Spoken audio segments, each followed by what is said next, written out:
Welcome to Sumathi சமையலறை. இன்னைக்கு என்னோட சமையலில் நான் தஞ்சாவூர் ஸ்பெஷல் உரப்படை தான் செஞ்சு காட்ட போகிறேன். அந்த உரப்பு அடைக்கி பாருங்கள், பச்சரிசி 1 கப், புழுங்கலரிசி 1 கப்பு, துவரம்பருப்பு 1 கப்பு, கடலைப்பருப்பு 1 கப்பு, கருப்பு உளுந்து 1 கப்பு எடுத்துருக்கிறேன். எல்லாமே பாருங்கள், இந்த ஒரே கப்பில் தான் நான் மெஷர் பண்ணியிருக்கிறேன். நீங்கள் கப்பு வேறு வேறு கப்பு எடுத்துடக்கூடாது. இது எல்லாமே நல்லா கழுவி 4 மணி நேரம் ஊற வச்சு தண்ணியை வடித்து எடுத்து வச்சுருக்கிறேன். இதை வந்து பருப்பு வடைக்கு நீங்கள் ஆட்டிட்டு வர்ற மாதிரி குறகுறப்பாக ஆட்டிட்டு வரணும். அந்த மாதிரி ஆட்டிட்டு வந்துட்டு காட்டுறேன்னா பாருங்கள், இந்த மாதிரி குறகுறப்பாக அரைச்சிட்டு வரணும். நம்ம அரிசி எல்லாம் சேர்த்துருக்கிறதுனால லைட்டாக கொஞ்சம் தண்ணி சேர்த்து நீங்கள் நல்லா குறகுறப்பாக அரைச்சிருங்க. தண்ணி சேர்க்கலைன்னா அரைப்படாது. ரொம்பவும் தண்ணி சேர்த்துற வேண்டாம். பாருங்கள், நான் எல்லா மாவுமே அரைச்சிட்டு வந்துட்டேன். இதுக்கு வந்து நான் 8 காஞ்ச மிளகாய் எடுத்துருக்கிறேன், 1 ஸ்பூன் சோம்பு எடுத்துருக்கிறேன், தேவையான அளவு உப்பு எடுத்துருக்கிறேன். இதையுமே மிக்சி ஜாரில் போட்டு பொடி பண்ணிவிட்டு வந்துடுறேன்னா நல்லா அரைச்சிட்டு வந்துட்டேன். பாருங்கள், இதையுமே இந்த மாவு கூட சேர்த்து மிக்ஸ் பண்ணிடுங்க.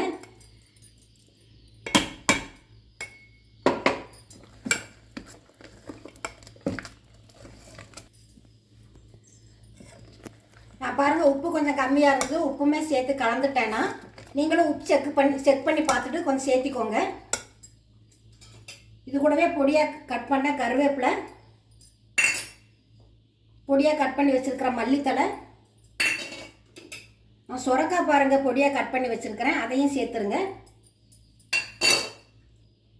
வாழைப்பூ கொஞ்சம் பொடியாக கட் பண்ணி வச்சுருக்கிறேன், அதையுமே சேர்த்துருங்க. தேங்காய் பாருங்கள் சின்ன சின்ன பல்லாக கட் பண்ணி வச்சுருக்கிறேன், அதையுமே சேர்த்துருங்க. சேர்த்துட்டு எல்லாமே நல்லா கலந்துருங்க. கொஞ்சமாக பெருங்காய பொடி,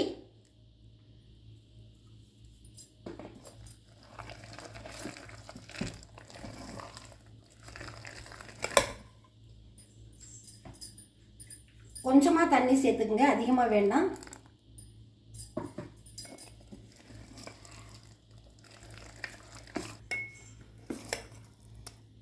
பாருங்கள், இந்த அளவுக்கு மாவு இருக்கணும், பார்த்துக்கோங்க. ரொம்ப தண்ணி சேர்த்திட வேண்டாம். நான் கடாய் வச்சு பாருங்கள் நல்லெண்ணெய் ஊற்றி வச்சுருக்கேன். இந்த அளவுக்கு ஆயில் சேர்த்திக்கோங்க. இதில் இப்போ நான் மாவை வச்சிடலாம்.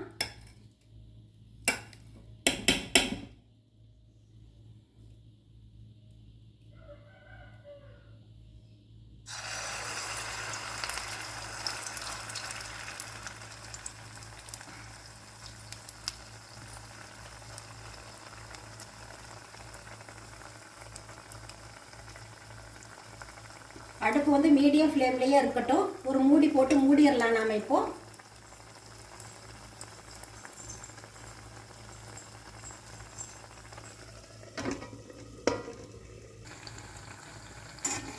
முன்பக்கம் நல்லா செவந்துருச்சு பாருங்கள். இப்போ நிதானமாக திருப்பி போடுங்க.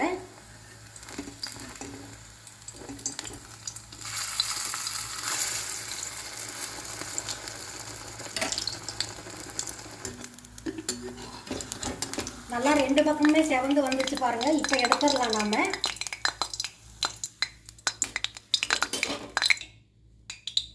மறுபடியும் அதே ஆயிலில் ஒரு கரண்டி மாவு வச்சுருங்க. இதுக்கு எந்த அளவுக்கு திக்னஸ் வேணுமோ அந்த அளவுக்கு பார்த்து வைங்க. அடுப்பு மட்டும் மீடியம் ஃப்ளேம்லேயே இருக்கட்டும்.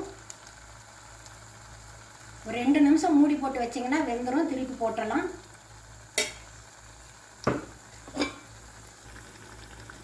உள்பக்கம் பாருங்கள் நல்லா செவந்து வந்துடுச்சு. செவந்து வந்ததுக்கப்புறமா நிதானமாக திருப்பி போடுங்க.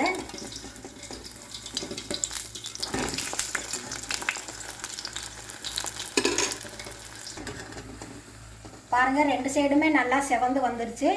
தஞ்சாவூர் உரப்படை சூப்பராக ரெடி ஆகிடுச்சு பாருங்கள். நான் பக்கத்தில் இன்னொரு அடுப்பும் பற்ற வச்சு அதுலேயுமே ஊற்றி வச்சுருக்கிறேன் பாருங்கள். திருப்பி போடுறப்ப மட்டும் பார்த்து நிதானமாக திருப்பி போடுங்க. ஆயில் அதிகமாக இருக்கிறதுனால மேலே தெரிச்சிடும்.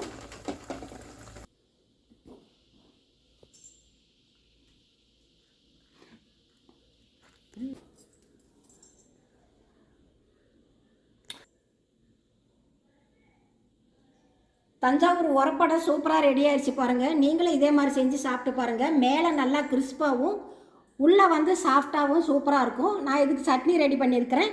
இது வந்து நீங்கள் வெல்லமும் பட்டரும் தொட்டு கூட சாப்பிட்லாம். சூப்பராக இருக்கும். நீங்களும் ஒரு தடவை ட்ரை பண்ணி பாருங்கள். உங்களை நான் மறுபடியும் அடுத்த வீடியோவில் சந்திக்கிறேன். தேங்க்யூ.